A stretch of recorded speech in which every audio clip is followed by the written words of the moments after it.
Bienvenidas, bienvenidos a este nuevo programa de pensamiento divergente. Hoy tenemos el privilegio de recibir a una mujer excepcional que ha dedicado su vida a demostrar que otra forma de educar es posible. Una educadora apasionada, referente del método Montessori en México y Latinoamérica, cuya trayectoria ha inspirado a miles de familias, docentes e instituciones a colocar al niño en el centro del proceso educativo.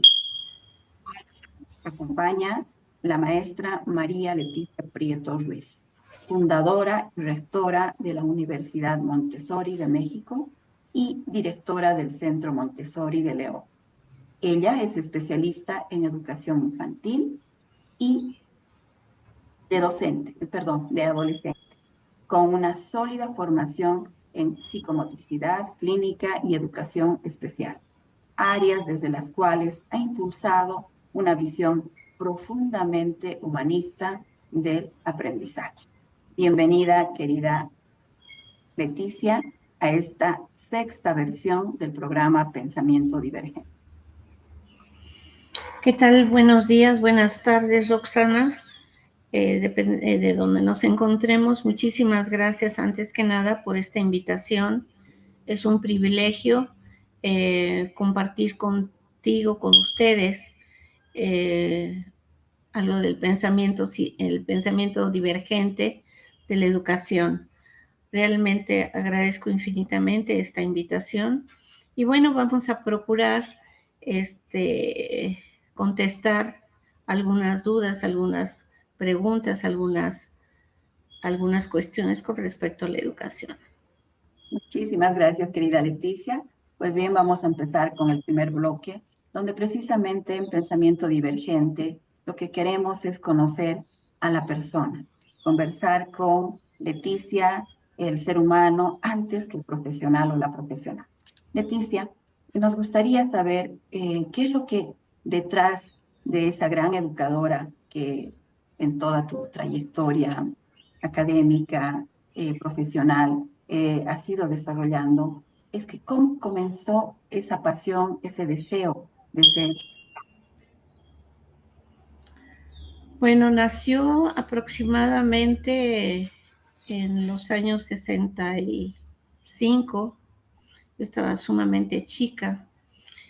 Yo trabajaba y estudiaba en la Universidad Iberoamericana y yo trabajaba desde los 15 años ahí para ayudar a mi madre y a mis hermanos al mantenimiento de la casa, y la universidad me dio posibilidad de entrar a lo que yo quisiera, en diplomados, en algún taller y aparte de la carrera.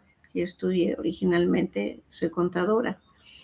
Fue muy curioso porque me invitaron, llegó a mis manos una invitación para la creatividad en el niño. Me interesó mucho a pesar de que yo estaba muy chica, tenía 19 años, estoy hablando de hace demasiados años, y ahí se habló que el niño Montessori, a través de diferentes investigaciones, estadísticas que habían sacado algunos centros culturales de diferentes países, tanto europeo como de Oriente, habían descubierto que el niño Montessori tenía un potencial en cuanto a la creatividad.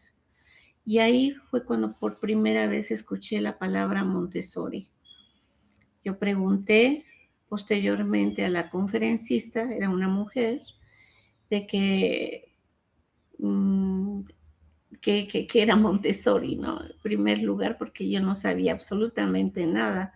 Estoy hablando de los años 60 aproximadamente, menos. Estaba muy chica, tenía como 18 años. Entonces, ahí me dijeron que era un sistema que pensaba en traerlo a México, pero que todavía no llegaba. Llegó a México el sistema Montessori, claro que me dio mucha curiosidad y con los pocos elementos que había de investigación en aquellos momentos, no había internet, no existía eso, no existía todavía la computadora como la conocemos hoy. me puse a indagar, a investigar de Montessori. Ahí me di cuenta de que estaba a punto de llegar Montessori a México, a la Ciudad de México, pero todavía no. Todavía tardó como unos 5 años en llegar.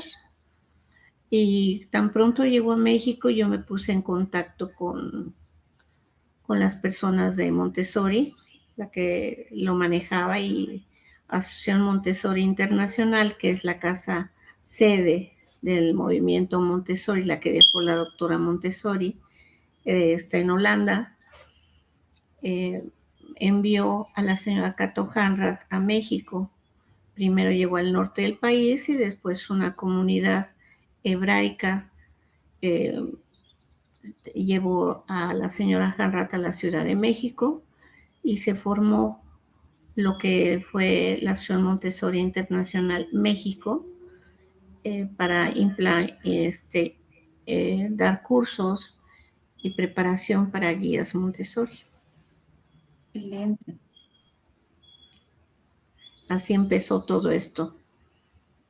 Interesante realmente cómo uno va en el tiempo, ¿no? Retrocediendo y ve que realmente han habido varios factores que han determinado, ¿no? Que tú hayas impulsado este método. Y a Así partir es. de esto, cuando tú recuerdas y cuando eras niña, ¿no? ¿Qué crees que sigue viviendo en ti de esa niña, de Leticia cuando era niña y ahora que tú ya eres mujer, vinculado al método Montessori? ¿En algún momento de niña tú crees que también, sin haber conocido el método, aplicaste esta herramienta? Yo creo que a mí, si me hubieran dicho que me iba a dedicar a la educación, me hubiera dicho definitivamente que no. Siempre dije que no. Sin embargo, a mí me interesaba mucho lo que es el ser humano. A mí me marcó mucho la edad. Yo tenía como 9 años, si no mal recuerdo. Es algo que no recordaba hace mucho tiempo, que ya lo había olvidado. Una clase de un maestro, de una maestra, más bien estaba yo en primaria, en quinto año aproximadamente, y habló dijo el nombre de la persona, ahorita del filósofo, dijo, el hombre nace libre, pero la humanidad lo convierte. Ujú. Esa frase a mí me quedó marcada para toda la vida, como que me la tatuó en fierro. Yo ni siquiera recordaba el nombre del autor. Después tuve que buscar a la maestra más tarde, otros días, para preguntarle de quién era el autor de esa frase. Y ella me dijo que era Juan Jacobo Rousseau. Desde entonces a mí me apasionó mucho lo que fue el crecimiento humano, el desarrollo humano, la esencia del ser humano. Para mí el ser humano es un ser maravilloso, es un ser eh, que tiene un potencial tremendo, que nacimos y vivimos para trascender en esta vida. Todo el mundo traemos una misión en esta vida y nacemos con unos potenciales impresionantes que no tenemos ni idea, ni yo que lo estoy diciendo. Creo que todavía no hemos descubierto todo el potencial que tenemos para construir. De hecho, una de nuestras tendencias es crear. ¿En base a qué? A nuestra imaginación, a nuestra creatividad, etcétera. Pero nosotros creamos como seres humanos. Pero si el hombre nace libre, el hombre nace puro, el hombre nace de alguna manera bueno, entre comillas, utilizando la palabra bueno, bondadoso, generoso, ¿qué es lo que sucede en el trayecto de la vida? Que lo desvía de su cauce, lo desvía de esa esencia con la que nació. Y entonces ha sido una pasión, eso sí fue una pasión en mi vida, desde muy chica. Eso yo creo que me marcó muchísimo. Y Montessori me interesó mucho por mis hijos. Todavía no tenía yo hijos, todavía no me casaba, yo me casé a los 20, 21 años. Y yo dije, cuando yo tenga mis hijos, voy a llevarlos a una escuela totalmente diferente a lo que es la convencional. No estoy nada de acuerdo con la educación convencional. Sé que no se parece a la educación que yo tuve en la etapa infantil o en la adolescencia. No tiene nada que ver, pero antes era sumamente, inclusive humillante, creo yo. Yo nunca se me va a olvidar que en una ocasión me sentaron en una esquina, en un banco, con orejas de burro. Entonces, ¿hasta qué punto tenemos derecho de un ser humano a denigrar a otro ser humano? Y eso te va marcando, ¿no? Entonces yo no quería esa educación para mis hijos. Y aunque la educación ha cambiado y ya no es tan dura, me imagino y quiero creer eso, porque todavía hace 20 años o un poco menos, recibí niñas en donde como castigo por no haber estudiado o cumplido con una tarea, la hincaron 2 horas en el patio central con los brazos extendidos. Estoy hablando de ya este siglo, el siglo XXI. Entonces, la educación tiene que cambiar y bueno, empezó por mi interés por el ser humano. Eh, Leticia, y después de tantos años trabajando con niños, familias y docentes, ¿qué es lo que hoy, después de todo lo que nos estás comentando, todavía te sigue emocionando? Me emociona mucho, no nada más del niño, me emociona mucho del adolescente también. Eh, Me sigue emocionando la espontaneidad del niño, me sigue emocionando la espontaneidad también del adolescente, la vulnerabilidad del adolescente que siento que está muy vulnerable y la sociedad como tal a nivel humano, sociedad humana, aún no, no hemos entendido ni hemos trabajado lo suficiente para apoyar al adolescente en su proceso de vida. Me sigue maravillando la inocencia del niño y del adolescente, me sigue maravillando su imaginación, me sigue maravillando su forma de espontánea que tienen de decirte lo que piensan y lo que son, lo que están sintiendo. Pero también me maravilla el adolescente y también me maravilla el adulto. El adulto también. Me gusta mucho lo que es el ser humano. O sea, creo que cada etapa es maravillosa e importante en la vida de todo el ser humano. ¿Cierto? Así es como las estaciones del año, ¿no? Cada etapa Sí, está algo de la que tienes que aprender, que realmente te ayuda a renovarte, a cuestionarte, a ser un mejor ser humano, como tú dices, ¿no? Y a, sí, entre comillas, ¿no? Competir, pero ¿con quién? Con esa versión que fuiste ayer, no con otro ser humano. Y eso es lo que tendríamos eventualmente que empezar todos los que estamos trabajando en el exactamente. sector educativo, ¿no? Y bajo esa lógica, ¿sí? Si hoy pudieras tú agradecerle a una persona que marcó tu trayectoria, tu camino, ¿a quién sería y por qué?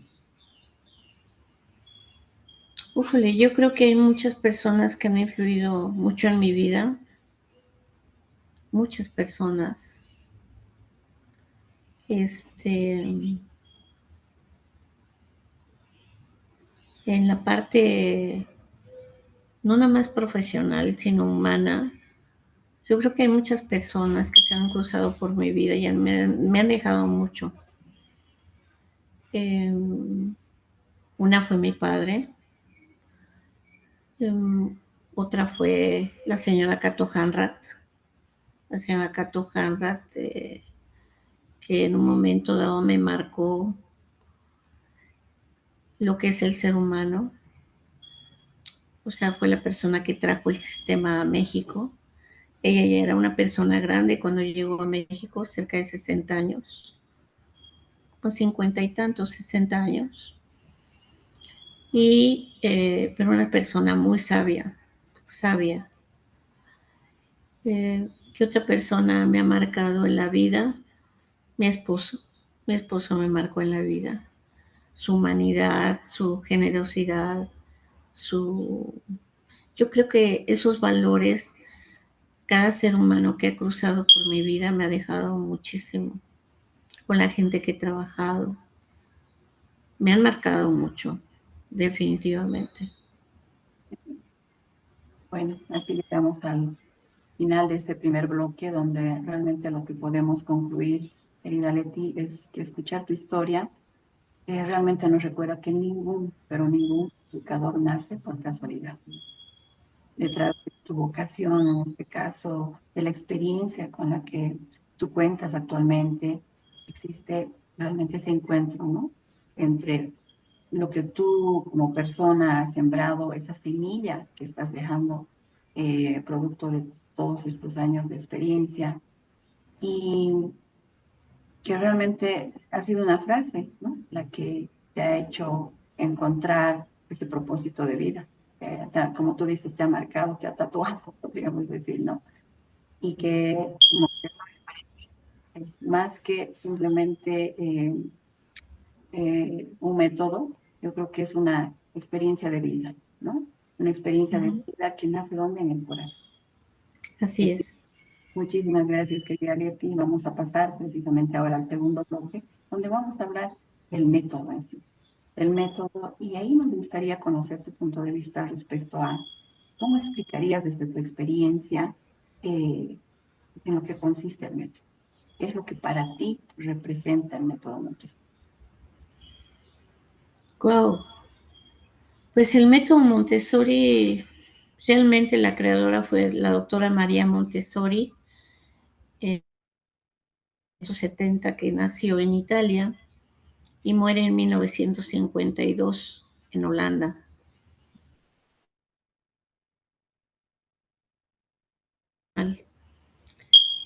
Eh, Ella, lo que sigo admirando de ella es la parte científica y su parte humana. Puso la ciencia al servicio, en este caso del niño. Ella hizo estudios profundos basados en otros estudios. Tuvo la gran habilidad de integrar pensamientos eh, de Itard, de Cézanne, de Juan Jacobo Rousseau, de Pestalozzi, de Carlos Marx, de la filosofía marxista. No estoy hablando de la cuestión eh, económica ni de la cuestión política del marxismo, estoy hablando de la filosofía que dejó Carlos Marx, de Patrick Getz, del doctor Itari Segan, que fueron grandes pioneros, pero también tengo que agregar desde Platón, de Aristóteles. María Montessori tocó muchísimo todo ese pensamiento de grandes, grandes pensadores, y como médico eh, tenía la capacidad de la observación y observó cómo era el proceso de desarrollo real del niño hasta los 6 años de edad, y después hizo unas investigaciones posteriores hablando acerca de los 6 a los 12 años y bosquejos simplemente de la adolescencia, pero no llegó a profundizar en ellos. Entonces, ¿qué es lo que me sigue maravillando de este método? Que no pasa de moda. ¿Por qué? Porque está fundamentado científicamente en las necesidades del proceso del desarrollo del ser humano. No está basado en un programa, sino está basado en un objetivo. El objetivo es apoyar a ese niño, a ese ser humano, con el que trabajó fuerte la doctora Montessori, Eh, ¿Para qué? Para su óptimo desarrollo. ¿Para qué? Para que sea feliz. ¿Para qué? Para desarrollar al máximo su potencial. Y cuando me hiciste el favor de invitarme a grabar este programa y que te tienes como título Pensamiento Divergente, me quedé pensando que pues el pensamiento divergente lo tuvo en su época muy fuerte la doctora Montessori porque rompió muchos tabús, muchos paradigmas de la época, una época muy fuerte del siglo XVIII, XIX, XX, rompió muchísimos paradigmas eh, y realmente me sigue maravillando el sistema todavía hoy por hoy, que es 100% funcional eh, para los niños pequeños. Esto no quiere decir que Montessori no sea para adolescentes. Significa que los estudios, las aportaciones que hizo la doctora Montessori se basaban básicamente de los 0 a los 6 años de edad. Uh-huh. Entonces, eh, me maravilla eso, ¿no? Todavía hoy por hoy, como el niño, cómo va creciendo, cómo va evolucionando con un sistema completamente diferente. Claro que funciona, no nada más lo digo yo, no nada más lo dijo María Montessori con su pedagogía científica, sino que está respaldado por la neurociencia y la neuroeducación hoy por hoy. Es muy cierto lo que tú dices, ¿no? Realmente ha roto muchos esquemas y podríamos decir, se ha posicionado de una manera tan importante María Montessori en la época en la que estuvo ella desarrollando el método, que mira, ha trascendido su investigación, todo lo que ella para la educación representa, ¿no? Desde el hecho de haber, podríamos decir, entre significado para ella un reto, enfrentar a su propio padre, ¿no? Que inicialmente no quería que ella eh, estudie medicina, ¿no? Entonces, hay realmente varios aspectos de esta mujer que tenemos que destacar y agradecer, ¿no? Mira, lo que nos ha dejado. Realmente lo que tú señalas es muy cierto. Y a partir de esto, Leticia, desde tu experiencia, ¿qué consideras, y aplicando obviamente el método, qué consideras que necesita actualmente el niño de hoy, con todos estos avances tecnológicos que se tienen, ¿no? Para desarrollar realmente todo ese potencial que tiene? Wow, es que creo que la educación se ha estancado. Estamos trabajando sobre lo mismo igual que hace casi 200 años, Mm.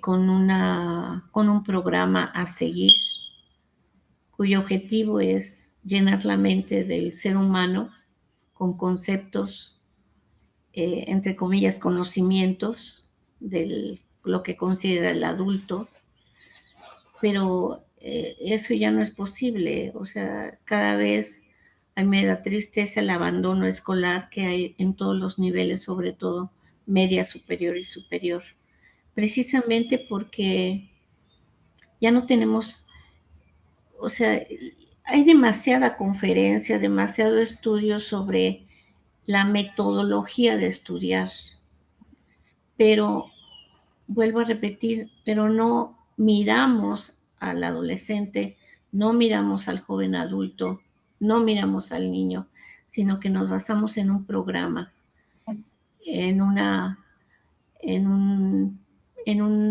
programa que seguir, vivas en el país donde vivas, porque la educación Montessori es una parte muy pequeña que funciona a nivel mundial si lo comparamos con la cantidad de población infantil o educativa, hablando de los jóvenes y jóvenes adultos a nivel universitario, que necesitan una visión diferente. Necesitamos ya preguntarnos qué necesita el joven, qué necesita el adolescente, no qué es lo que quiere el adulto, qué necesita para su desarrollo óptimo, porque las necesidades del adolescente hoy son diferentes a lo que le va a tocar vivir dentro de 10, 15, 20 años. Estamos viendo realmente al adolescente que se va a enfrentar a ese mundo dentro de 10 años, 15 años. No sabemos cómo va a estar el mundo, pero está creciendo de una manera tremenda en la tecnología, con la inteligencia artificial. Pero realmente eso es lo que necesita el alumno hoy por hoy, el adolescente. Creo que nos falta mirar al adolescente. ¿Por qué? Porque el adolescente está en una búsqueda de identidad, lógicamente en una búsqueda de sentido de vida, una búsqueda de pertenencia, una búsqueda de saber quién es. Y lo ayudamos en eso, o el maestro se planta para esperar una respuesta sin escuchar realmente qué tiene que decir ese joven o ese niño, sino que queremos escuchar lo que para nosotros debería de conocer, aprender. Entonces, creo que tenemos mucho trabajo en educación, muchísimo trabajo, pero no mirando programas educativos. Y hay muchas cosas en las que se ha avanzado hoy por hoy, en este año 26, 2026 del siglo XXI, se ha avanzado como nunca en la tecnología, en la ciencia, en la medicina, en la neurociencia, y aún falta muchísimo, muchísimo, en la inteligencia artificial, pero realmente hemos avanzado en conocernos nosotros, nosotros como seres humanos, nosotros como adultos con la responsabilidad de apoyar y educar para ser feliz y, y crear seres humanos con seguridad, autoestima, independencia, que tengan todas las herramientas para enfrentarse a, al mundo que les toca vivir y que les va a tocar vivir, que yo no sé cómo va a ser. Roxana posiblemente tampoco lo sepa, nadie sabe qué es lo que nos va a tocar vivir dentro de 10, 15, 20, 30 años. ¿Cómo estamos educando? Seguimos con los programas aferrados y creemos que llamar educación integral es relacionar las materias dependiendo del país, pero todos están caminando sobre lo mismo. Y sí, la educación integral es importante, pero como centro tiene que ser la persona. Y no está siendo como centro, está siendo como qué educamos y cómo educamos, pero no se está volteando a ver al ser humano per se, desde el adulto, desde el maestro y desde lo que significa grandemente ser maestro, ¿no? Porque a fin de cuentas no enseñamos lo que sabemos, sino enseñamos lo que somos. Y entonces, ¿realmente estamos preparados para ello? ¿O seguimos con un patrón, un cliché, dando lo mismo? En fin, hay mucho que hablar acerca de esto. Sí hay investigaciones, sí hemos avanzado, pero siento que a pasos muy, muy, muy lentos, de acuerdo con el avance tecnológico que existe hoy por hoy, ¿no? Se ha avanzado en ver que la educación necesita de la psicología positiva. Se ha avanzado en que aparece el flow, aparece lo que María Montessori le llamó normalización. No me lo has preguntado, pero la doctora Montessori dejó tres grandes aportaciones a la humanidad. Uno, lo que es la mente absorbente, que es la capacidad que tiene el ser humano en los primeros años de vida de absorber absolutamente todo lo que le rodea, sin discriminar, sin juzgar, sin que haya un filtro, absorbe todo, emociones, sensaciones, cultura, lenguaje, eh, y al decir emociones, absorbe eso y lo hace suyo, quedando grabado en forma química a nivel cerebral. Lo podemos equiparar un poquito con la plasticidad cerebral que se ha descubierto en la actualidad. Entonces, la plasticidad cerebral nos dice hoy por hoy la neurociencia permanece durante toda la vida. Entonces, ahí tenemos un campo de acción muy grande, pero no es todo. No somos, la educación insiste en fragmentar. Y si habla de educación lineal, es como poner en una línea horizontal eh, la educación, y eso no es. ¿Por qué? Porque la vida del ser humano no es horizontal, no es lineal. La vida del ser humano está rodeada de emociones, pero también de grandes, grandes, grandes potenciales. Y esos potenciales no se desarrollan. Tenemos la epigenética, que nos dice el medio ambiente es determinante, también influye en el carácter y en lo que va a ser ese ser humano, lo que es ese ser humano.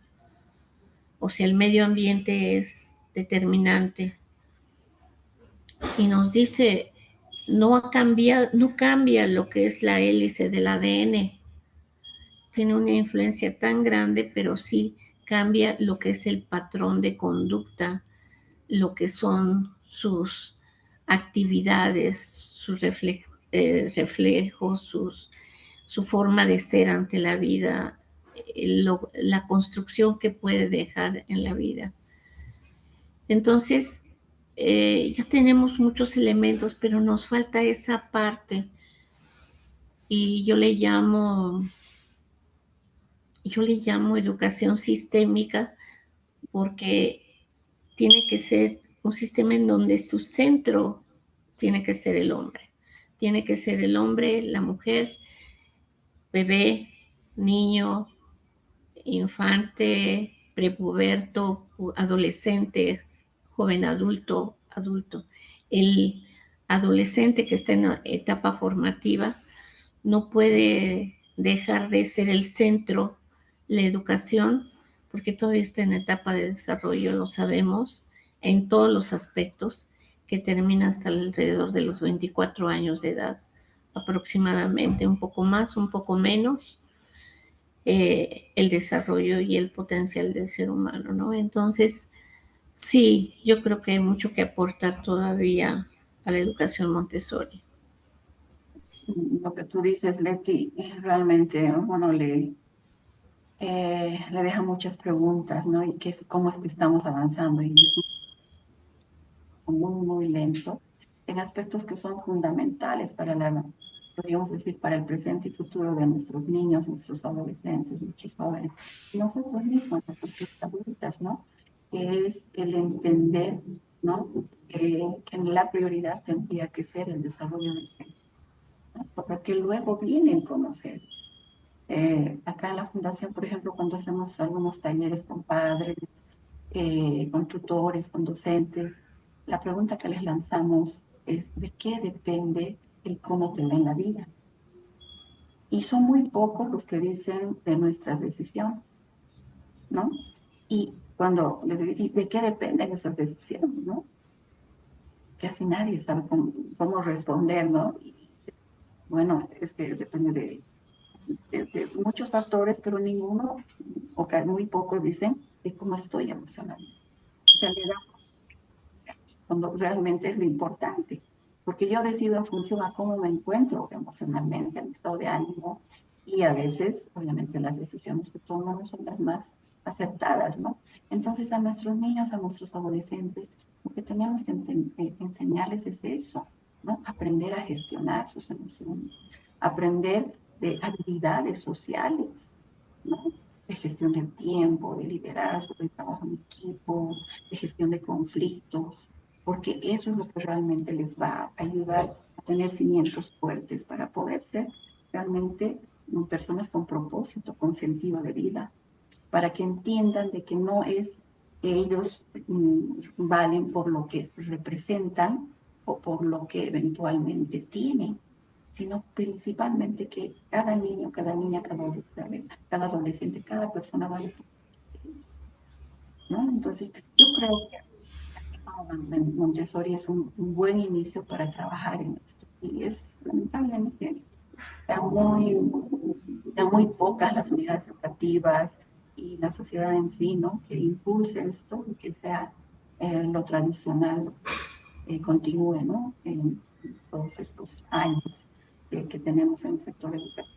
Pero bueno, espacios como estos creo que nos van a ayudar de alguna manera a sembrar, ¿no? A aportar con nuestro granito de arena para que quienes estamos, nuevamente digo, en el sector educativo, podamos darnos esa tarea, ¿no? De repensar y en los espacios en los que estemos, ¿no? Impulsar este tipo de, de formas, ¿no? De trabajar, de interactuar con nuestros niños y con nuestros adolescentes.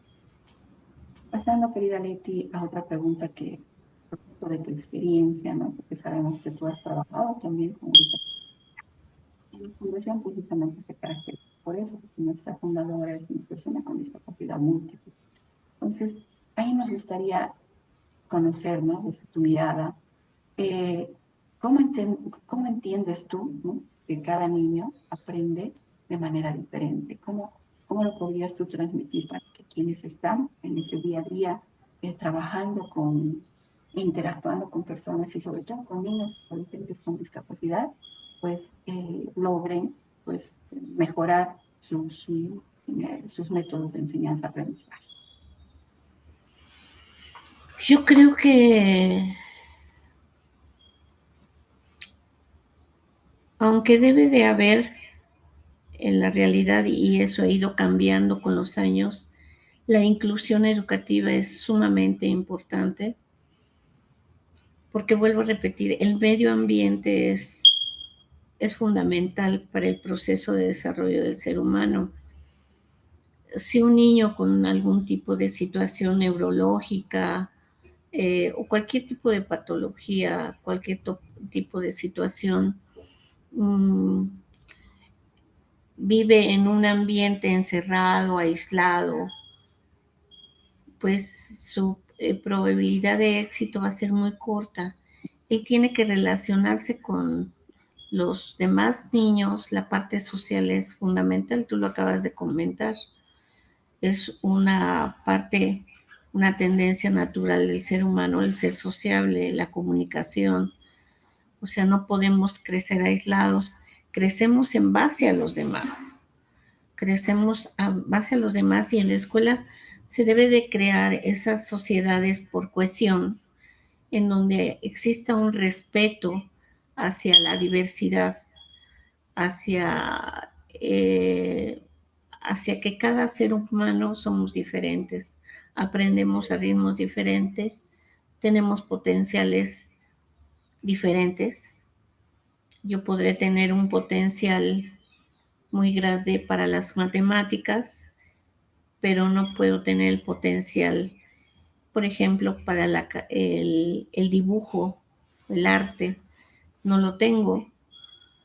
Y es válido, pero, o sea, creo que ese está basado en el respeto. Se puede trabajar con cualquier tipo de situación. Hemos tenido el privilegio, porque lo considero un privilegio, de recibir aquí en la institución que trabajamos con pequeños desde 1 año hasta media superior y después con posgrados, todo relacionado con la pedagogía Montessori en los posgrados. Hemos tenido la fortuna de trabajar, y digo fortuna porque nos enseñan mucho, niños con parálisis cerebral, niños, lógico, con autismo, con TDAH, con Asperger, con varias situaciones que sí se puede trabajar, sí hay un avance, pero escuchando al niño, no queriendo el adulto que sea lo que él necesita cubrir como programa educativo, lo que me exige la institución educativa o lo que me exige la Secretaría de mi país educativa para cumplir como el requisito de educar.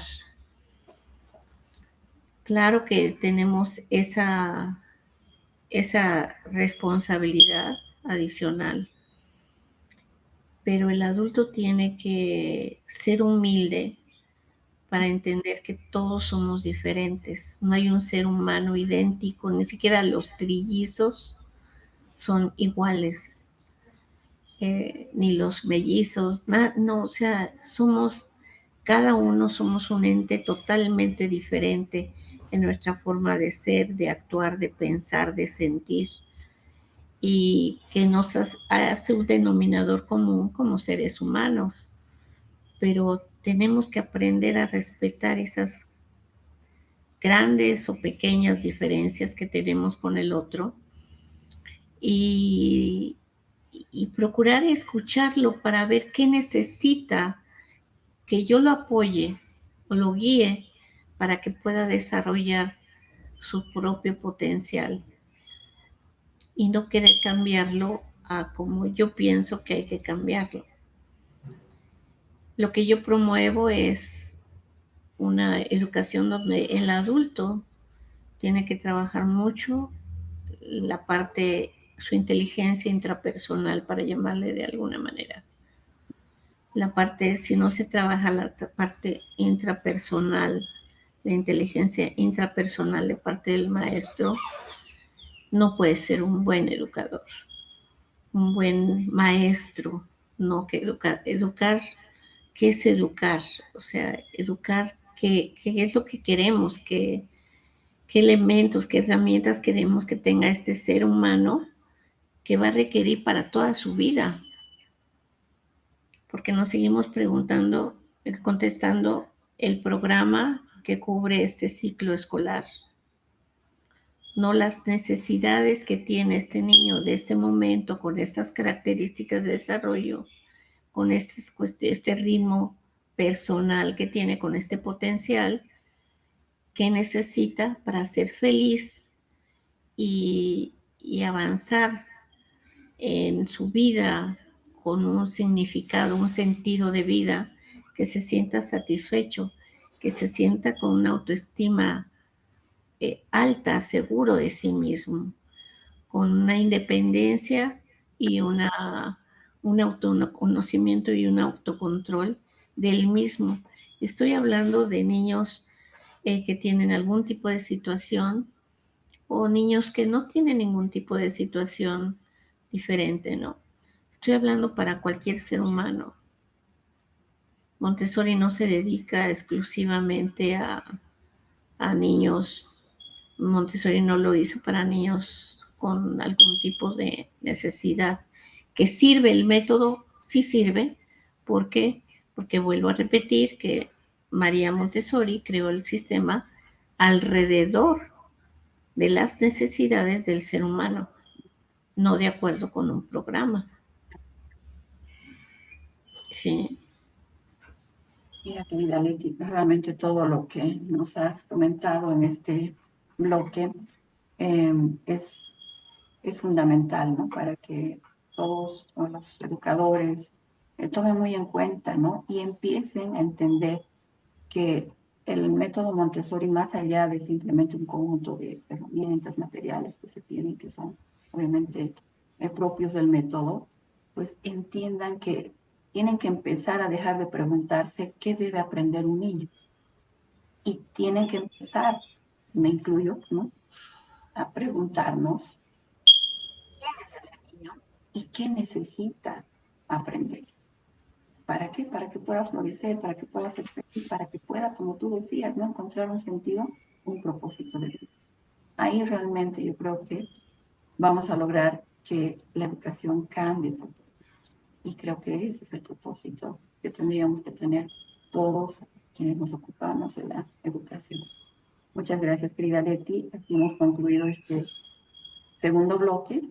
Vamos a pasar ahora a tercer bloque, que de alguna manera ya algunos puntos los hemos visto en el anterior, pero es específicamente para profundizar un poquito más sobre el rol de las familias y los desafíos que se tienen hoy.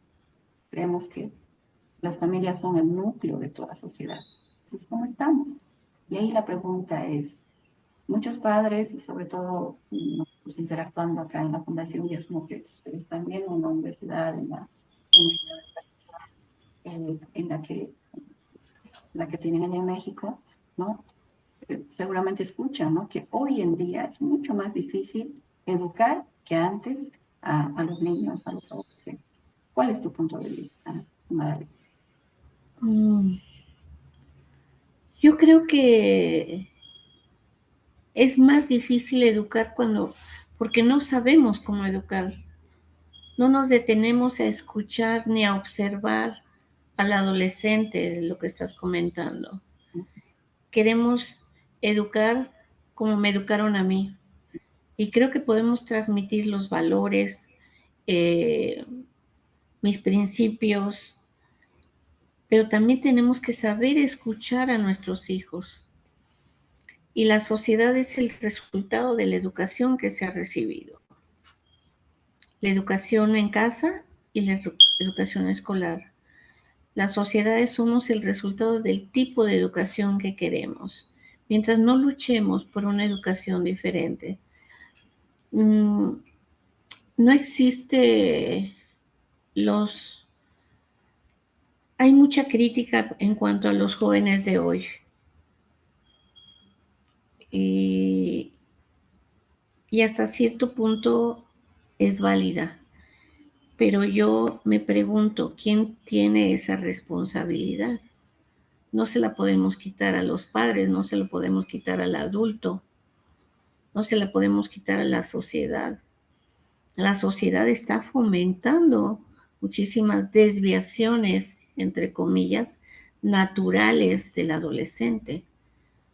El adolescente, hay niños, porque todavía no le puedo llamar un adolescente a los 12 años, que vemos en algunas partes del mundo o en muchas partes del mundo que empiezan con libertinaje, con el alcohol, con las drogas. Pero ¿qué fue lo que ocasionó eso? No es el resultado, sino es ver en dónde nació eso, en un abandono paterno, materno, en una disfunción de pareja. Y yo creo que aquí vale la pena preguntarse, hacer un pequeño alto desde los jóvenes que van a tener hijos. ¿Por qué quiero traer un hijo al mundo, no? Antes de traer un hijo al mundo, ¿por qué quiero traer? ¿Por qué vienen los niños al mundo? No viene por un placer de un momento, por una cuestión sexual. Viene porque tengo la responsabilidad de traer al mundo a un ser humano que va a ser feliz y se va a realizar y va a aportar algo a la humanidad, porque trae una visión, tiene una misión dentro de este planeta, dentro de la humanidad, dentro del universo. Todo tiene una misión en la vida, hasta los gusanos que viven en la tierra tienen una misión que es la oxigenación de la tierra, en fin, todo lo que implica su funcionamiento para que el árbol se dé sano, para que crezca y que tome los nutrientes el árbol para un crecimiento sano. Entonces, todos tenemos una misión en la vida, pero está consciente el adulto de que tenemos esa misión, porque creer que ser padres es la sensación de que es mi continuidad. Y desafortunadamente muchos siguen pensando que para que el día de mañana me mantengan, mi hijo o mi hija, para que el día de mañana yo me sienta completo y feliz, o llega por casualidad. ¿Cuántos niños nacen? ¿Cuántos bebés nacen por casualidades?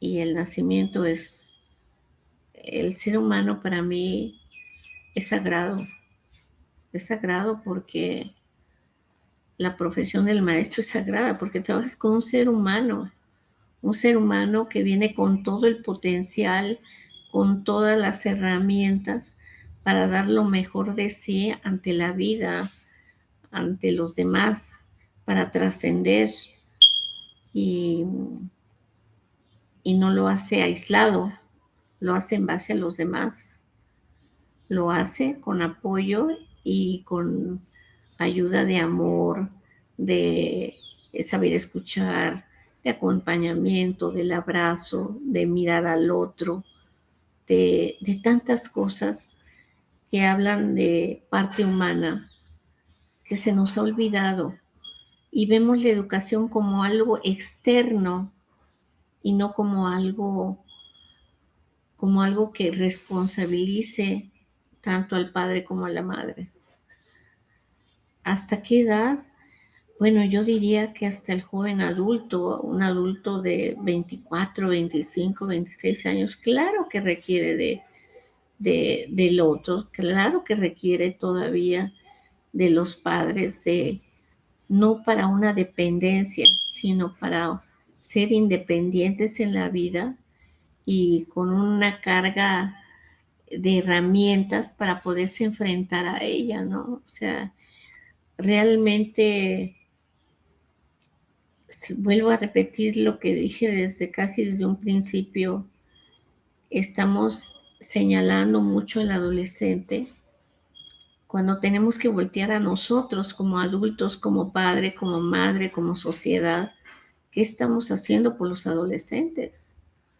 Porque ¿quién motiva a que el adolescente tome? ¿Quién motiva? Hay familias que el padre enseña a tomar a los niños a los 11, 12 años. Y es eso realmente cuando sabemos que el alcohol perjudica al cerebro cuando se consume antes de los 18 años y después sigue dañando. Entonces, creo que para ser padre se necesita una gran responsabilidad, una gran humildad y un gran nivel de conciencia, ¿no? Y precisamente tú decías algo muy importante, ¿no? Que tenemos que ser primero los adultos los que hagamos esa reflexión, ¿no? Esa introspección de ver realmente cómo estamos. Porque algo muy cierto es que nadie le puede dar, exigir ni motivar lo que no tiene. Y yo, si no tengo esa, podríamos decir, mm, a ese mi niño interior saludable, sano, bueno, atendido, o ese mi adolescente interior atendido, pues no voy a poder de alguna manera desempeñar ese rol tan importante de padre o de madre. Porque muchas heridas, muchos traumas de mi niñez, yo creo que básicamente se van a exteriorizar en sí. Entonces, Claro, ahí creo que trabajar en los estilos de crianza, en los tipos de apego que como padres muchas veces, de manera involuntaria, porque no queremos romper con esos estilos o sistemas de crianza que nuestros padres, nuestros abuelos, principalmente con los que hemos sido educados, ¿no? Y nos resulta más fácil muchas veces adoptar, adquirir y no indagar y crear nuestros propios sistemas de creencias en este caso pues les perjudicamos bastante a nuestros hijos. Porque lo que un adolescente, sobre todo, ahora tengo una hija adolescente, ¿no? Tengo dos hijos que ya son adultos, jóvenes adultos, pero son adolescentes. Y además un niño de una niña, una mujer, son completamente diferentes, siendo que incluso entre, como tú decías hace rato, ni siquiera los trillizos se parecen, ¿verdad? Entonces, igual un adolescente varón es muy diferente a una adolescente mujer. Entonces, los padres son los que tenemos que estar preparados para poder, pues, dar ese acompañamiento. Y ahí es que viene la pregunta, ¿no? Porque creo que la mejor herencia que puede dejar un padre, una madre, los padres en sí a sus hijos, que son las dos A's, es la autonomía y autoestima. Pero para no entrar dentro de esa lógica que dejarnos a la deriva, más o menos, ¿no? Sino el padre tiene que acompañar en todo ese proceso, como tú recomendarías que se dé este tipo de asistencia, podríamos decir, este tipo de vínculo entre los padres y los adolescentes, sobre todo, para que ellos se sientan acompañados, guiados, orientados? ¿Qué es lo que un padre o una madre debería hacer? Lo que pasa es de que yo creo que esto tiene cuestiones ya, ha ido sucediendo esto porque la educación cambió, ha ido cambiando mucho conforme hemos ido aprendiendo las necesidades del niño pequeño. Pero se nos olvidó que el adolescente requiere también de mucha atención y muchas necesidades. Creo yo que se necesita simplemente amar con congruencia, con límites. Y digo amar con límites porque cualquier ser humano necesita límites para desenvolverse en la vida.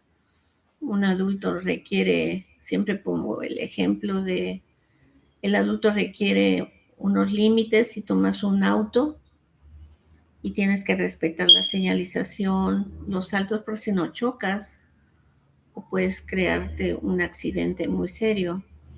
Entonces, todos requeremos límites y al adulto hoy por hoy, de los padres de jóvenes, les está costando mucho trabajo poner límites y será porque son generaciones que se les dio mucha libertad de la noche a la mañana por las necesidades sociales. Antes mamá y papá, cada uno jugaba un rol. No estoy en contra del feminismo, no estoy en contra de los derechos de la mujer, no, no, no, pero no va por ahí la cosa. Estoy diciendo de que el ser humano necesita todavía de un acompañamiento, así como se le da al bebé y al niño pequeño, al adolescente, conforme va creciendo, porque los padres de hoy observo que el niño cumple 11, 12 años y lo va soltando, al fin ya creció, ya es grande, ya como ya creció, entonces ya lo puedo soltar, ya no estoy pendiente si come, si no come, qué come, quiénes son sus amigos, qué necesita, durmió bien, qué tanto está en las redes sociales, quiénes son sus amigos, qué piensa, qué piensa, qué quiere para este presente y cómo va viendo su futuro con un adolescente de 15 años, de 16 años, cómo se siente en la escuela, cómo se siente con sus amigos, cómo se siente conmigo, cómo se siente con su papá, con su mamá, con sus hermanos. O sea, nos falta detenernos, escuchar, así como escuchamos al niño pequeño, porque se observa socialmente los cuidados que tiene una madre con el niño pequeño, eh, ya no lo está teniendo con el adolescente. ¿Por qué? Porque la mamá se va a trabajar, el papá se va a trabajar, cuando es un matrimonio convencional, y dejan a los hijos solos, a los adolescentes. ¿Qué hace un adolescente? Se mete en las redes sociales. Las redes sociales, ¿quiénes las generan? Los adultos. O sea, en donde hay una supervisión, en donde se están cubriendo las necesidades reales de ese adolescente y de ese joven adolescente. No es que todo el día se vaya al gimnasio, no es que todo el día se la pase en la calle jugando, no es que todo el día se la pase en la computadora. O sea, no estoy hablando de que la tecnología es mala. Yo creo que la tecnología es buena, la inteligencia artificial, pero es una herramienta que hay que saberla utilizar con, con ética. Querida Leti, gracias. Así hemos concluido este bloque. y vamos a entrar a la pregunta divergente. Si tuvieras que cambiar o derribar un mito sobre el método Montessori, ¿cuál sería? Si es que existe obviamente un mito. Si tuviera que cambiar ¿qué, perdón? Un mito del método Montessori. Si Un es que mito. existe. ¿Cuál Ay, sería? es que existen muchos mitos con respecto a Montessori. Uno de los mitos es que el niño hace lo que quiere. No. En Montessori no es lo que el niño quiere, sino que realmente el niño en Montessori se le da libertad, pero no se le da libertinaje. Se le da libertad, ¿a qué me refiero? Libertad de elección para tomar un material, ya sea de geografía, de matemáticas o de zoología. Él tiene la decisión de elegir, pero adquiere una responsabilidad también junto con ella. O sea, no existe libertad sin responsabilidad. Y también existen los límites. No puede haber una libertad que se le dé al niño si no se le ponen los límites claros. Puedes manejar este material de esta manera, en este orden, en esta secuencia, y que le va a ayudar a su orden interno, que le ayuda a saber a su propio autocontrol. En fin, ese sería uno de los mitos que yo digo, bueno, pues está mal fundamentado, no es un mito, porque el niño no hace lo que quiere. O sea, realmente es totalmente diferente. Yo creo que hay más límites en una escuela Montessori que en una escuela tradicional, entre comillas, o convencional.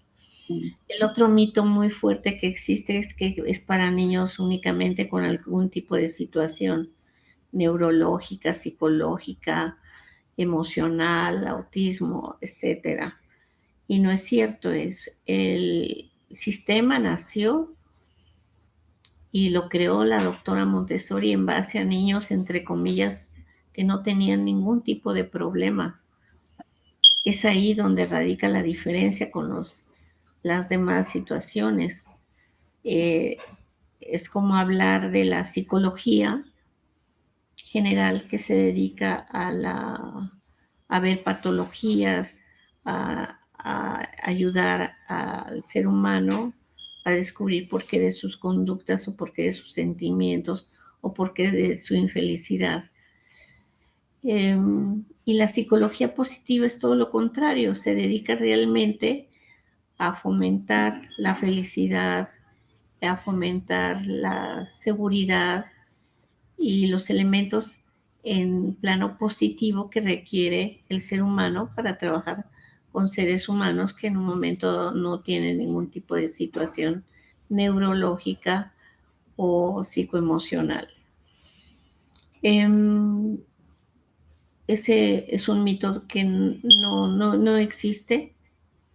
Es para todos los niños y es para todos los jóvenes Montessori. No es para todos los papás, yo siempre lo he dicho, porque pide por mucha congruencia, pide por mucha orden, congruencia en lo que digo, hago, pienso y actúo. Yo no le puedo decir a mi hijo, no fumes cuando estoy con el cigarro aquí. No le puedo decir, no estés viendo tanto tu celular a la edad de 11 años, 15 años, cuando yo me la paso inclusive con mis amigos o en la comida consultando mi teléfono o viendo los mensajes que me han enviado. O sea, pide por mucha congruencia. Ese mito existe, que no es para todos los niños, eso es mentira, es para todos los niños, para todos los adolescentes. No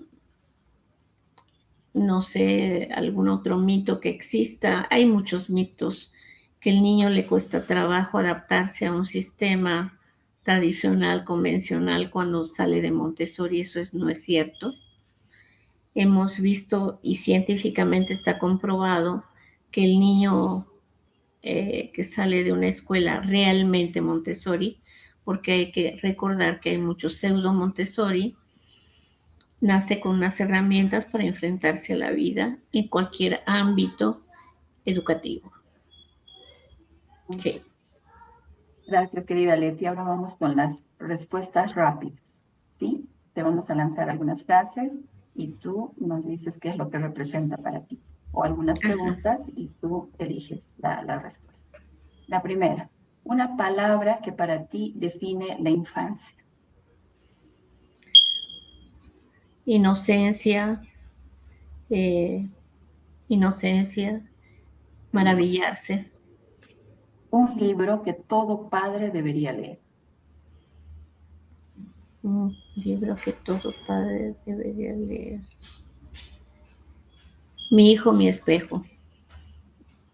Un libro que todo docente debería leer. Dignos de ser humanos. Excelente. Para ti, ¿es la prioridad la libertad, la disciplina o ambos? La libertad y la disciplina no están peleadas, o sea, la disciplina debe ser interna, no impuesta. Entonces, desde ese punto de vista, para mí son ambos. Para ti, ¿es más importante escuchar o enseñar? O ambos. Más importante escuchar. Para ti, ¿la tecnología o la naturaleza? Ambos. Un hábito que todos los niños deberían desarrollar. Un hábito, yo creo que una característica donde tenemos que apoyar es en la formación del carácter del niño y del adolescente. ¿Qué es el carácter? Es el cúmulo de hábitos, de habilidades, de, de toda la cuestión moral, lo que indica mi forma de ser. Yo creo que esa parte es fundamental. Bien. Completa la frase. Educar para ti es. Educar para la vida. Excelente. Muchas gracias, querida Leticia. Así hemos llegado al cierre del programa. Agradecer realmente este privilegio que nos has dado de compartir contigo tu experiencia de vida, la manera en la que tú pues llevas adelante este bagaje de conocimientos a partir del uso del método Montessori, ¿no? Que realmente nos ha aclarado muchas dudas, muchos, lo que tú decías, mitos, ¿no? Y también nos hace entender que lo que necesita nuestra infancia, nuestros niños, nuestros adolescentes, es que los tratemos bajo el paraguas del respeto, de la empatía, del aprender a valorarlos, ¿no? A no perder, a que ellos entiendan que nosotros confiamos en ellos, que es lo que ellos quieren, ¿no? Y a darles ese amor incondicional, lo que no implica el no ponerles límites también. ¿No? Muchísimas gracias, querida Leti. Al contrario, fue un privilegio. Muchas gracias por tu invitación.